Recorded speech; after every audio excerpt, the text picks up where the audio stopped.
Hello everyone. তো দিনটি ছিল 28শে ডিসেম্বর আর আমরা সকাল সকাল বেরিয়ে পড়েছি মায়াপুরের উদ্দেশ্যে। তো এই দেখো আমরা মায়াপুরে চলে এসেছি আর রাস্তায় এত কুয়াশা ছিল, তো এত ঠান্ডা লাগছিল। তারপর আমরা আস্তে আস্তে মায়াপুরে চলে এসেছি। এই যে ভিতরে মন্দিরটাতে গিয়েছিলাম, তো ভিতরে ফোন অ্যালাউ ছিল না, তাই ভিডিও করতে পারিনি। তারপর আমরা গোশালায় এসেছি। আর মায়াপুর ধাম হচ্ছে শ্রী চৈতন্যের জন্মস্থান। তো এখানে গরুগুলো এত সুন্দর সুন্দর বলার মতো না, আর কিউট কিউট গরুগুলো। এই যে দেখো কত সুন্দর, কিচ্ছু বলে না এরা। তো এই যে ভাই আমি এখানে হাত দিলাম, তারপর আমরা প্রসাদ গ্রহণ করছিলাম।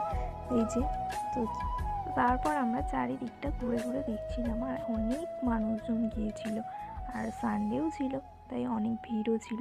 তারপর এখানে ফুলগুলো দেখো কত সুন্দর লাগছে। তারপর সন্ধ্যা হয়ে গেছিলো, তো বাড়ি ফেরার জন্য রওনা দিয়ে দিলাম। ভালো লাগলে like comment share and subscribe করে দিও।